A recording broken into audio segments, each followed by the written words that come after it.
Alright. So over here, this little campaign, start in the new city. Right here, we have the Red Legion and the Yellow Legion. They're going to be focusing on this long section of the wall here. The Red Legion's plan would be to bust through the gate. Mostly, I plan on focusing to get breaking through the gate here, and having a few of the siege towers also help out with that progress.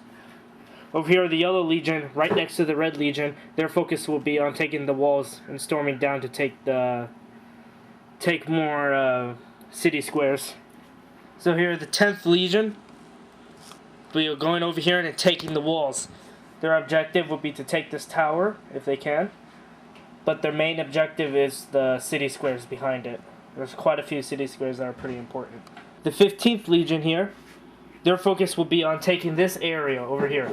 You see this tower? That tower will be pretty important in this area, as there's a lot of city spaces behind it as well. Their objective will be to take the city spaces and also cut off the Judean forces from Fort Antonio and the temple, but their main objective will be the cities. So the Judeans have set up facing Lepidus and the 10th Legion is the Ben-Goria faction, and he set up real well. Now listen, the Nicholas controlling these two legions, and the players controlling 3 of the factions all have the same experience level. They've only played the first assault, that means attacking the new city, like twice over 1 year. So they're pretty inexperienced. This player hasn't played at all, and I was impressed with his setup.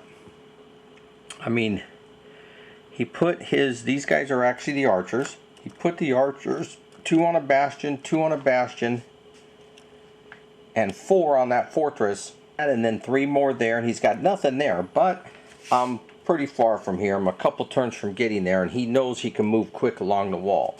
He's got nothing on these walls, but again, I can always throw up a ladder, right? But I haven't moved yet, and he can always protect that. So I decided what I wanted to do was take my towers and take this bastion and take this bastion here and here and ram in the middle. So that is basically what I'm doing, and we'll see how it goes.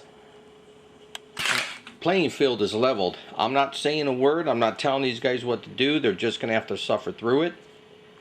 I don't mind where he put this legion for me.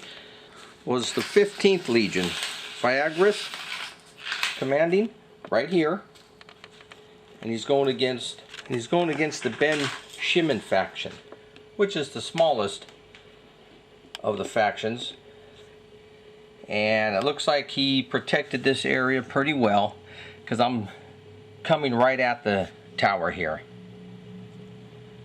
So I don't like where and he's got his towers pretty spread out. The ram over here is spread out. He's got his legions pretty spread out, which is not bad. I've seen men on video set up like this. I don't like what he did here. He put this ram to go after the gate, and sitting behind the gate, I don't know if you can see through the gate, but he has, it's hard to tell, but he has 5 zealots behind that gate. I am thinking he's going to open that gate, run out, and attack the ram. So we'll see how that goes. Artillery fire and then melee. So this is the Judean setup, and I'll give my predictions right now. I'm going to say the inexperienced guy here, less experienced guy, is going to have a tough time getting in the wall. I don't know if he's going to do it. I believe I will take that tower over there, and I will get down in the city, and I will break through the wall here, and get down in the city. So we spent no weeks preparing. He didn't want to, which is fine. I do that too. But again, it's usually because I'm controlling all 4 legions that I know I can bust through the wall on every part. Here we're not, so it's going to be a little tough for us, but we'll see what happens.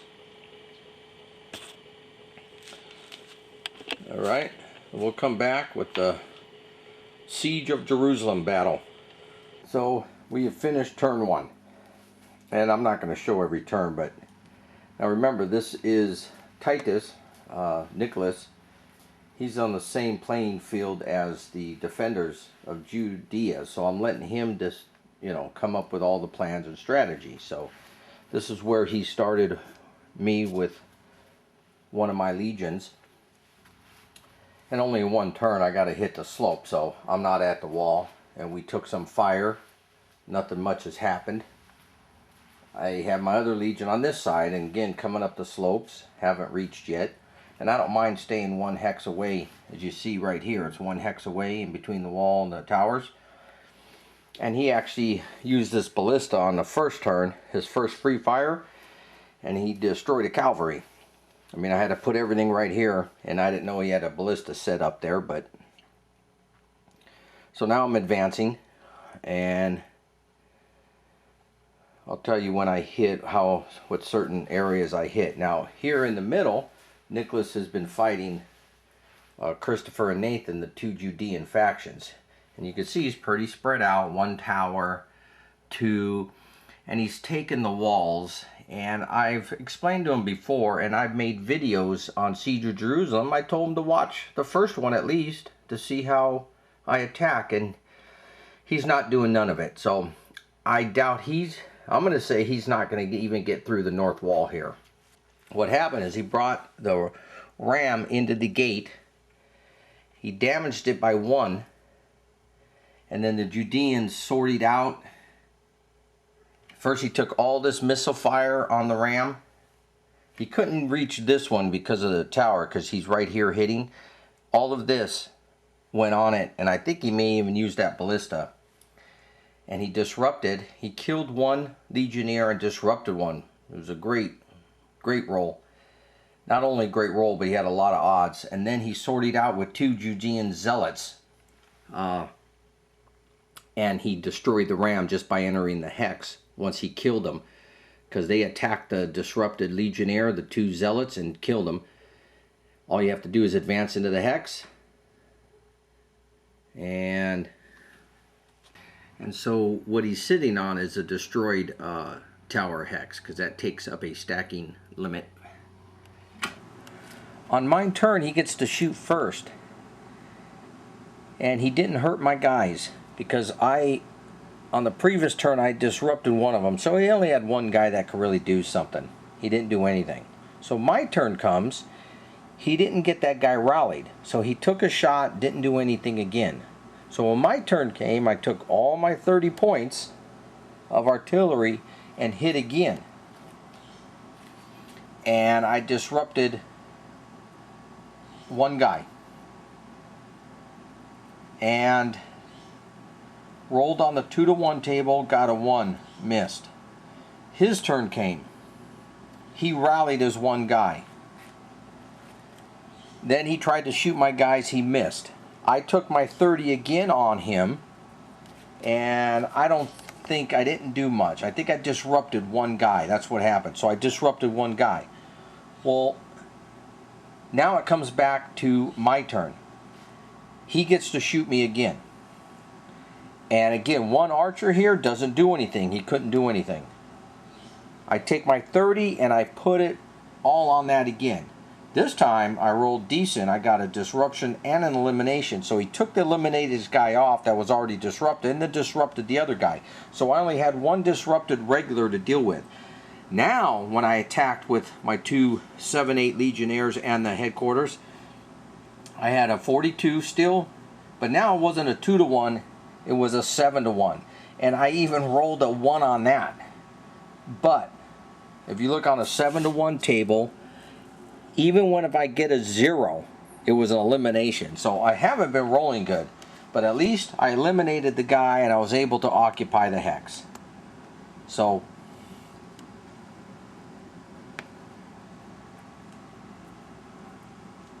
that's that. So it's his turn 3 right now. We'll see what he does. Now I'm on my way. I'll have this broken through and I'm going to start pushing. He has nothing back there, and again, they're kind of learning and I'm helping out them. He knows he has to start pulling these guys around the side. And when they roll for the reinforcements, they know they're going to have to give him some reinforcements. So he'll have guys there. So anyways, we'll see what happens.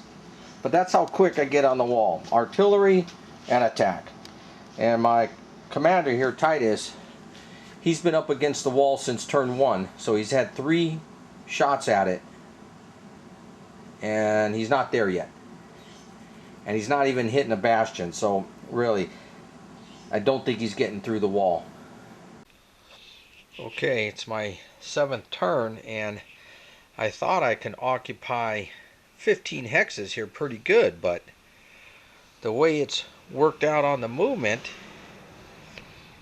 is because he has zone of control, couldn't get everywhere around, but I own 1, 2, 3, 4, 5, 6, 7, 8, 9, 10, 11. I only own 11 built up hexes.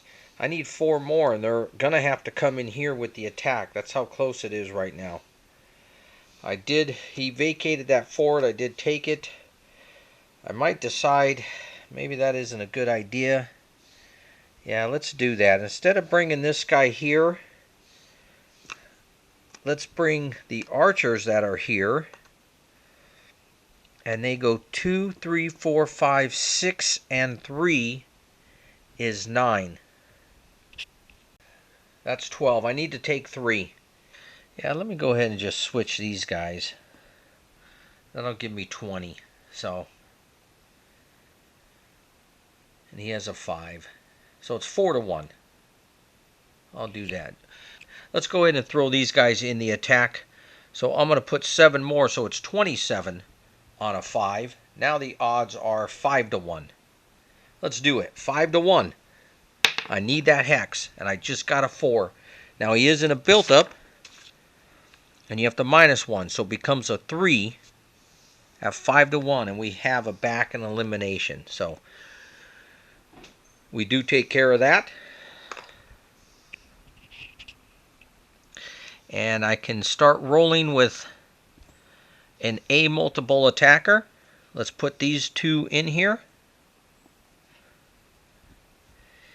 And let's go ahead and attack this. Now this is cut off. He can't retreat to this hex because I have a zone of control, and he can't retreat to that because I have a zone of control. So we're doubled on that. So let's go ahead and do that. So I will have a... Oh, that is not true. He can actually retreat to this hex. There's no Zoc in that built up. So let's see what I got with that. We're going to go with 5 and 6 is 11. 7 and 6 is 13. That's 24. And 3 more is 27. So I have another, and he's a 5. So it's 27. So it's 5 to 1 on a built-up. 5 to 1 on a built-up. Oh, and I have to get a 0. And we do have a back, and he can choose to take a disruption. So he stops that attack. So I'm going to move to this one right here. And again, he's a regular with a 5. And he has the same thing. He's not surrounded. He can retreat to that hex. So I'll tell you what I'm going to try to do. I'm going to try to kill this guy first. Now I used him. All I have is those 2. That won't be worth it. Yep, let's take him out. And I have a +1 and you're -1 because the built up, so it cancels out. So 3 at 6 to 1 is a Defender, disruption, and elimination. So that one's gone. Okay, that's what I got to do. Now he's a multiple attack. So I will be able to hit with 13, 20, 27, 5 is 32, and 13 is 42, is 45. Now he has a 7. 7 times 6, so it's another 4. It's another 6 to 1. And he has a built up. So I have to minus 1. 5 becomes a 4 at 6 to 1. 2 E's. Nice. I needed that. Wow. This is how close this one's coming down. And we're going to continue to advance. Now because he is still allowed to get his turn, I don't want him occupying any hexes. So I'm going to have to leave him back and move this guy in. Because now I want to attack this again with the multiple attacker. And this time, he is cut off. He can't go there, he can't go there, so the odds are really enormous. 7 to 1 table, and he's only a 3, minus 1, so he's dead. And it does give me actually multiple E's, so I can advance further.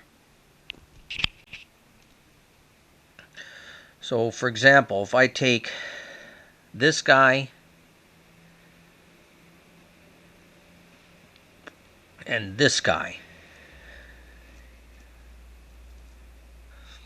and then advance further, which I think I'd want to do this to block him from trying to attack any hex here I have. So I have him pretty good blocked. This may be a little dubious, but hey, it is what it is. And we have an elimination. Just trying to eliminate every possible avenue I can so he doesn't leaves them with minimal forces. And really, he has 1, 2, 3, 4. He has 4 forces left. And then disrupted militia that are running that he's going to try to rally. So I think I did it. So I have 1, 2, 3, 4, 5, 6, 7, 8, 9, 10, 11, 12, 13, 14, 15, 16. I have 16 hexes, and I need 10 fresh heavy infantry. 1, 2, 3, 4, 5, 6, 7, 8, 9, 10, 11, 12, 13, 14. I have 14 fresh heavy infantry inside, and it's his turn. So the Judeans did their move. They did kill a heavy legion right there. They rolled a 6, and then they did their multiple attack, and they wanted to kill him. They had a 3 to 1, and because he stacked his leader, he got to add 1. But I'm going to built up and heavy Roman legion, so he actually had to subtract 1 from his dice, and he rolled a 1. So it becomes a 0 at 3 to 1, and nothing happened, and that stopped his comeback. So the assault is over on turn 7. The Romans declare it done. We're allowed to. We have achieved our objective.